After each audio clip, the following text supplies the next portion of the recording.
안녕하세요. 오늘도 사연 살롱을 찾아주셔서 감사합니다. 저는 50대 여자예요. 여러분들은 하루아침에 돈벼락을 맞으면 어떠실 것 같나요? 저도 한때는 눈먼 돈이 나에게 떨어지면 얼마나 좋을까 하는 상상을 했던 사람이에요.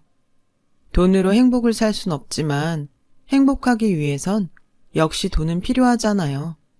그리고 돈이 있다고 불행할 일은 결코 없으니 돈은 무조건 많으면 많을수록 좋다고 생각했어요.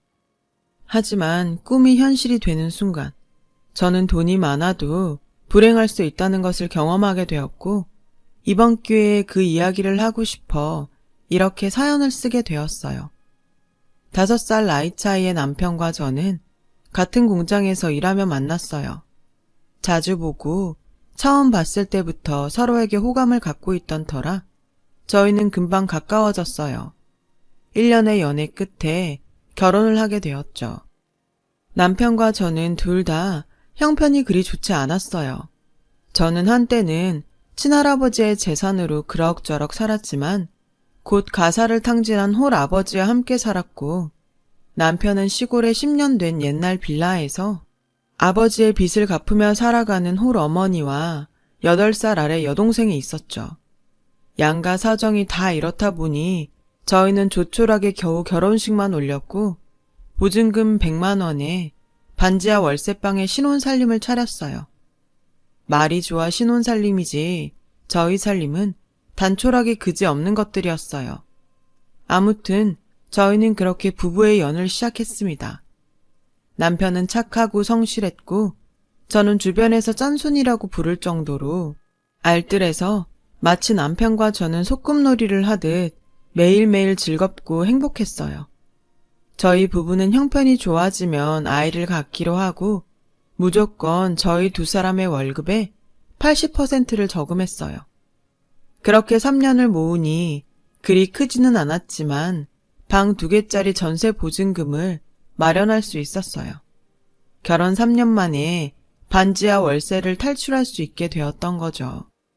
반지하 월세방에서 이사가던 날, 저와 남편은 얼마나 기뻤는지 그날 처음으로 손을 바들바들 떨며 소고기를 사 먹었던 기억이 지금도 생생하게 떠오를 정도네요. 저는 그때 생각했어요. 저희 부부는 젊고 이렇게 알뜰살뜰 모으면 언젠가는 저희가 꿈에 바라는 내 집장만을 할 수 있을 거라고요. 그런 꿈이 있었기에 저희 부부는 야근을 해도 피곤하지 않았고 김치와 김, 어쩌다 상에 올라오는 햄이나 계란말이에도 진수성찬이다 여기며 기뻐했어요. 그렇게 결혼 7년이 흘렀고 남편은 이제 제법 돈도 모았으니 아이를 갖자고 했어요. 하지만 저는 솔직히 남편과 다르게 임신을 조금 더 미루고 싶었어요. 아직 집을 장만하지 못했기 때문이었죠. 제가 임신을 하면 지금 벌어오는 수입보다 돈이 당연히 적어질 텐데, 그리고 아이를 낳고 당분간 아이를 키워야 하니 어쩌면 다니던 공장을 그만둬야 할지도 모른다고 생각하니까 저는 남편에겐 미안했지만 역시 임신할 시기는 아니라고 생각했어요. 그래서 처음엔 남편 몰래 피임을 하며 임신이 안 되는 척 연기를 했어요. 점점 그렇게 시간이 지나니 남편은 슬슬 걱정이 되는 눈치로 저에게 이렇게 말하더라고요. 아무리 생각해도 당신이 너무 무리해서 그런 것 같아. 앞으로 돈 버는 일은 나한테 맡기고 당신은 집에서 쉬는 게 어때? 주변에서 아이도 엄마가 여유가 있어야 생긴다고 하더라고. 남편은 꽤나 오래 고민한 얼굴로 저에게 일을 그만두면 어떻겠냐고 말했어요. 저는 아이가 안 생기면 어쩔 수 없는 거지. 뭐하러 일까지 그만둬. 그렇게 남편에게 그만 화를 냈죠. 남편은 제가 임신이 되지 않자 스트레스를 받아 짜증을 냈다고 생각하는 눈치였어요. 하지만 남편은 역시 아이만큼은 꼭 갖기를 원했고 저에게 이렇게 이야기하더라고요. 나는 당신이랑 결혼해서 지금까지 행복했지. 앞으로 우리 아이와도 많이 행복하고 싶어. 나도 다름짓 남편처럼 퇴근하는 길에 아이랑 당신 생각하면서 통닭도 사고 휴일이면 동물원이나 놀이동산에도 가보고 싶어. 저는 남편의 말을 듣고 속으로 그렇게 행복하려면 돈이 얼마나 많이 필요한데 이 남자가 현실은 모르고 꿈만 꾸는구나 하며 한심하게 생각했어요. 하지만 차마 그 말을 입 밖으론 꺼내지 못했죠. 그 후 남편은 한참 동안 지나가는 남의 아이를 부러운 눈으로 바라봤어요. 처음에는 그 모습도 짜증이 났는데 그런 남편을 보면서 점차 마음이 흔들렸죠. 공장에서 유일하게 사귄 동료가 아이를 낳았다는 소식에 찾아갔다가 처음으로 저도 엄마가 되고 싶다는 생각을 하게 되었어요. 그래서 남편에게 임신 전까지는 공장에 다니고 임신을 하면 그만두겠다고 얘기해 놓았고 남편 몰래 하던 피임도 그만뒀어요. 피임을 그만뒀으니 저는 금방이라도 임신이 될 것 같은 기분으로 지냈는데 너무 쉽게 생각한 탓일까. 임신은 생각처럼 쉽게 되지 않았어요. 남편은 이전부터 임신이 잘 되지 않는다고 생각했기에 별 생각이 없어 보였지만 저는 남편과 다르게 불안했죠. 내가 혹시 불임인가? 피임약을 계속 먹어서 임신이 안 되나? 여러 가지 생각이 들더라고요. 저는 고민 끝에 일을 그만뒀고 아이를 갖기 위해 노력하며 지냈어요. 그렇게 꼬박 3년. 저희 부부에겐 임신의 기쁨은 찾아오지 않았어요. 오히려 매번 부푼 기대감으로 임신 테스트기를 확인하다 테스트기의 한 줄을 보곤 천국과 지옥을 오갔죠. 나날이 지쳐갔어요. 그러자 보다 못한 남편은 저를 붙잡고 이렇게 말하더군요. 아이가 있었으면 좋겠지만 나는 지금처럼 우리 둘만 잘 지내도 괜찮다고 생각해. 그러니까 너무 스트레스 받지 말고 아기는 그냥 하늘에 맡기자. 그동안 당신이 너무 애썼어. 당신 혼자 애쓰는데 나는 아이만 바라고 있고 미안해서 도저히 못 보겠다. 나는 정말 괜찮으니까 우리 예전처럼 우리끼리라도 잘 살자. 힘들어하는 저를 위해 남편은 아이가 없어도 괜찮다고 말했어요. 그러면서도 고맙게도 아이 소식을 은근히 기다리고 있던 시댁에 자기가 문제가 있어 아이가 생기지 않는다고 이야기도 해주었어요. 그렇게 시간이 흘렀어요. 신혼도 아니고 아이도 없고 수입도 반으로 줄어 어디에서도 행복을 찾기는 어려웠던 어느 날 정말 생각지도 않았던 일이 저에게 일어났지 뭐예요. 4년 전 돌아가신 친정아버지가 유일하게 남겨주신 땅이 있었는데 그 땅이 글쎄 재개발이 결정돼서 대단지 아파트가 들어설 거라는 소식이었어요. 그냥 팔기는 돈이 안 되고 이렇게 저렇게 생각해도 답이 없어 놀리기만 했던 그런 땅이었는데 친정아버지가 남겨주신 꽤 많은 평수의 땅은 저에게 무려 100억이라는 어마어마한 돈으로 돌아왔습니다. 돈이 통장으로 들어오기 전까지는 이 사실이 믿기지 않아 남편에게도 알리지 않았는데 정말로 통장에 돈이 들어오던 날 저는 처음 보는 큰 액수에 통장에 찍힌 금액을 반복적으로 세보았어요. 눈으로 확인까지 했는데 너무 큰 횡재라 저는 이게 꿈인가 생시인가 어지럽기까지 하더라고요. 그래도 그 순간 가장 먼저 생각났던 사람은 역시 남편이었어요. 그동안 알뜰살뜰 절약만 하고 살았던 지난날이 떠올라 저는 얼른 이 100억이 든 통장을 남편에게 보여주고 싶었어요. 그날 저녁 전 기쁜 마음으로 남편의 퇴근을 기다렸고 제 이야기와 통장에 찍힌 돈을 본 남편은 도저히 믿어지지 않는다며 제가 그랬듯 통장에 찍힌 금액을 세고 또 세며 우리 부부는 설레는 마음으로 그날 밤 한숨도 자지 못했어요. 저와 남편은 밤새 이 돈으로 무엇을 하면 세상에서 가장 행복할 수 있을까 하는 행복한 고민을 했어요. 그리고 저는 꿈에 그리던 집장만을, 그리고 남편은 크고 고급스러운 고깃집을 차리기로 했어요. 주변에서는 저희 부부에게 돈벼락을 맞았다며 부러워했고 동시에 서로 앞다퉈 자신들의 힘든 사정을 이야기하곤 돈을 빌려달라고 했어요.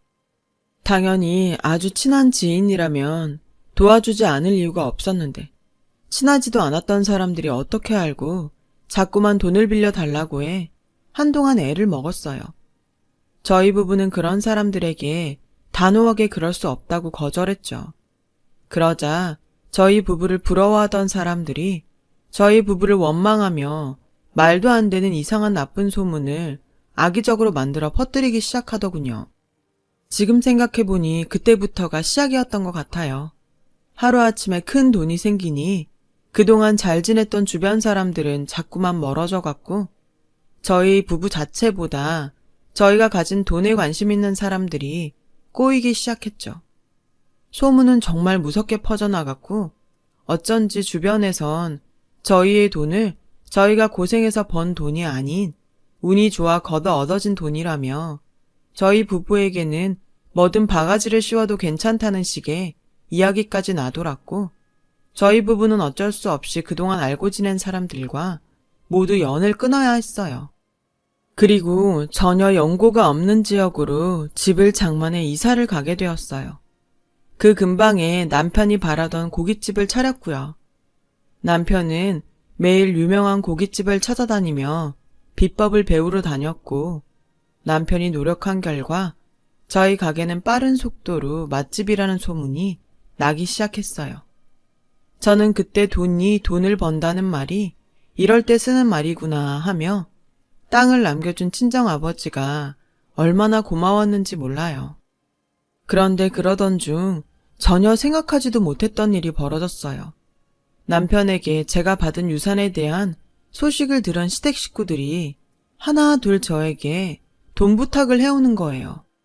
아가, 내가 정말 너한테 이런 말하기 미안한데 내가 나이도 있고 몸도 성하지 못하니 네 시아버지 빚 갚는 게 너무 힘들구나. 네가 좀 도와주면 안 되겠니? 다른 사람이면 몰라도 시어머니 부탁인데 제가 어떻게 싫다고 할 수 있겠어요.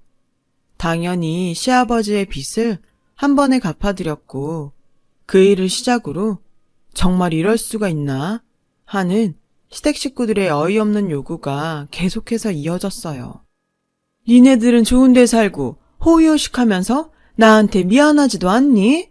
우리도 니네 집처럼, 아니 니네 집보다 더 좋은 집 하나 사줘라.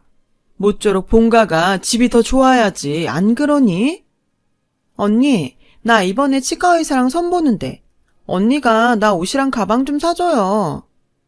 이번에 네 신우가 결혼할 때 혼수는 네가 좀 해라. 그리고 예물도 네가 좀 해줘. 다른 사람도 아니고 친동생인데 그 정도는 할 수 있지? 아, 그리고 의사 사위 얻으려면 열쇠 3개는 기본이라고 하더라. 참고해라. 저는 정말 기가 차서 말이 나오지 않았어요. 처음엔 제가 남편 집 사정 뻔히 다 아니까 그래, 가족이라곤 시댁 식구밖에 없는데 돈 있을 때 도와드려야지 했었는데 마치 제가 받은 유산이 자기들 돈인 것처럼 아무렇지 않게 쓰려고 하는 태도에 너무 화가 나더라고요. 그래서 시어머니가 시누이의 예물과 혼수 이야기를 하던 날 저녁 저는 가게에서 일을 마친 남편에게 이제 더 이상 시댁 식구들에게 돈에 관한 부탁은 들어주지 않겠다고 말했습니다. 남편은 순순하게 알겠다고 했지만 은근 기분이 좋아 보이진 않았어요. 그 모습에 신경이 조금 쓰이긴 했지만 설마 저는 그동안 제가 시댁에 쓴 돈이 있는데 남편이 내가 자기 식구들에게 돈 쓰는 걸 싫어한다고 생각하진 않겠지? 하며 믿고 있었어요.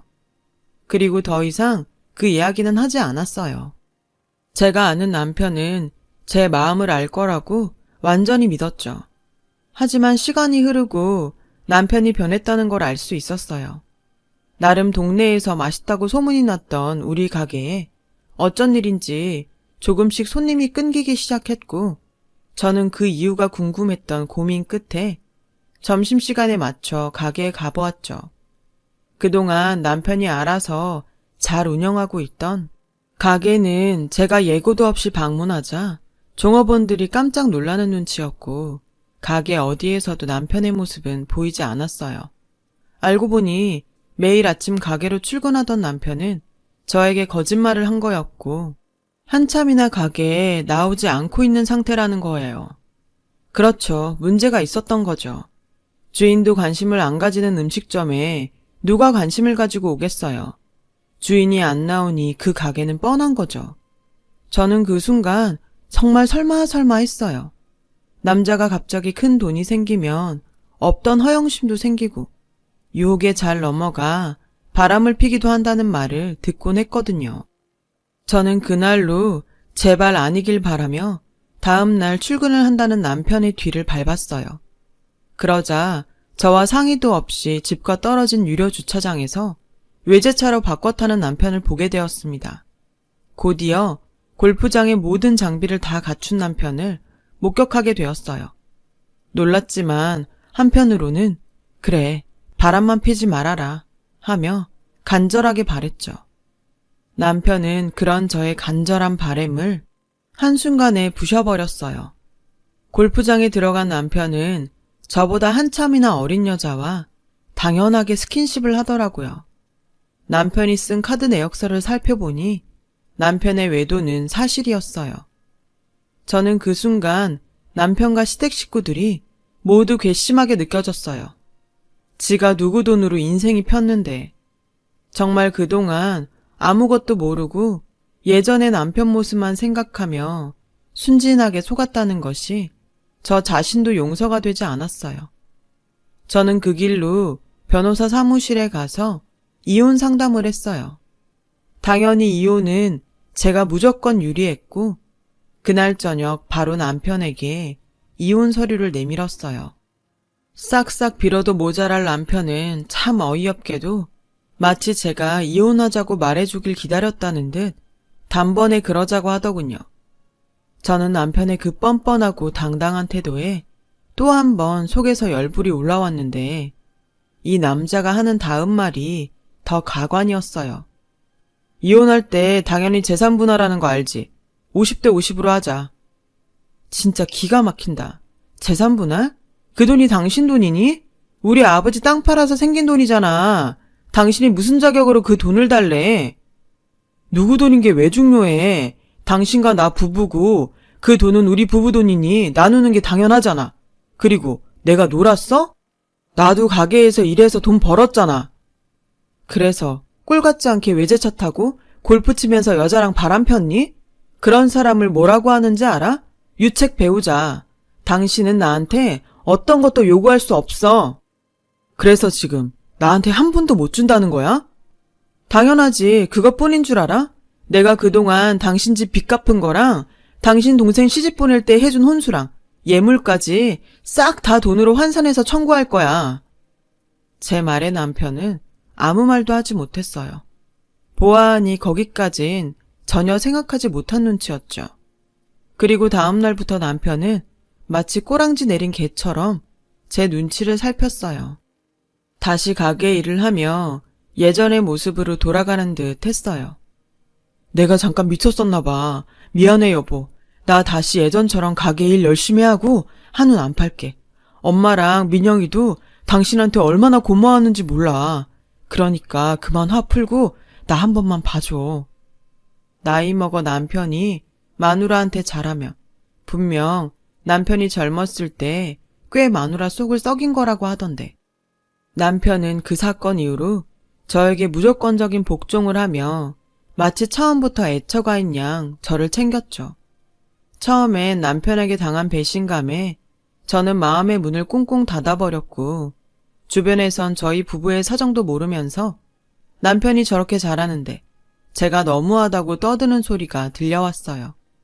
그리고 한 가지 일이 벌어졌어요. 너 정말 해도 너무한다. 아무리 네 아버지 유산이지만 어떻게 네 신랑 이름으로 된 재산이 하나도 없냐? 남자가 자기 앞으로 아무것도 없는데 어떻게 사업을 하겠어? 내가 우리 아들 기죽고 사는 거 생각하면 속이 다 타서 재만 남았다. 엄마, 그만하세요. 이 사람이 유산으로 받은 건데 왜 내 이름으로 해요? 당연히 다 이 사람 앞으로 해야죠. 나나 엄마나 다 이 사람 덕에 사는 사람이니 그런 말 하지 말아요. 저는 시어머니의 말에 정남이가 뚝 떨어졌는데 또 남편의 저런 저자세의 모습엔 조금 마음이 불편했어요. 그렇게 시간이 흘렀고 남편은 여전히 반성하는 듯 성실한 모습과 저에게 잘하려고 노력했어요. 시간이 시간인지라 저는 견고하게 닫혀있던 마음을 조금씩 풀기 시작했죠. 그리고 마음속으로 그 사건이 있었으니 남편이 무서워서라도 다시 지난날 같은 실수는 하지 않을 거라는 생각에 남편을 용서해주기로 마음먹었죠. 그런데 그런 제 마음을 비웃기라도 하듯 정말 예상하지 못했던 장소에서 남편의 실체를 보게 되었어요. 미안하다며 외제차와 여자를 정리했다고 말한 남편은 여전히 그 차를 타고 다녔고 제가 봤던 그 어린 여자와 아파트 모델하우스를 둘러보고 있었어요. 자기야, 정말 나 이 집 사주는 거야? 당연하지. 내가 우리 자기한테 거짓말하는 거 봤어? 자기 와이프 알면 가만히 있지 않을 텐데. 괜찮아? 걱정하지 마. 오빠가 다 생각이 있어. 우리 자기는 그냥 오빠만 믿고 행복하기만 해. 우리 얼른 이 집에서 예쁜 아기 낳고 행복하게 살자. 저는 두 연놈들의 대화에 손이 바들바들 떨렸어요. 사실 시어머니 성화도 있고 무엇보다 남편을 다시 믿어보기로 했기에 가게 명의를 남편 앞으로 바꿔줬거든요. 그뿐만이 아니었어요. 남편에게 가게 운영하면서 돈 걱정하지 말라고 가지고 있던 유산의 일부도 남편 통장에 넣어줬어요. 제가 충격에 간신히 버티고 있을 그쯤 저는 더 이상 그곳에 두 다리를 붙이고 서 있을 수 없었습니다. 야야, 집은 다 둘러봤어? 두 연놈에게 시어머니는 반갑게 다가갔고 시어머니는 남편의 상간녀를 마치 며느리처럼 대하며 연신 상간녀의 손을 꼭 붙잡고 있었어요. 내가 차손이 없어서 잠도 못 잔다. 옛날 같으면 벌써 소방 맞을 일이지. 네가 부디 우리 집 대를 이어다오. 걱정하지 마세요. 다만 저는 첩은 싫어요. 안다마다 조금만 기다려라. 다 돼간다. 지금 생각해보면 그때 제가 모델하우스 구경을 간 것이 저에겐 천운이었고 저는 당장이라도 그들을 응징하고 싶었지만 그 마음을 꾹 참았어요. 그리고는 태어나 처음으로 심부름센터라는 곳을 찾아가 이 몰상식한 것들이 벌이고 있는 모든 일을 알아봐 달라고 했어요. 그 결과 저는 남편이 제가 상속받은 유산을 이혼하며 나눠 가질 방법에 대해서 여기저기 알아보고 다녔다는 것을 알게 되었어요. 명의가 자기 앞으로 되어 있지 않는 한 불가능하다는 결과에 어떻게든 자기 명의로 재산을 돌리려고 온갖 수작을 부리고 있다는 것까지 모두 알게 되었죠.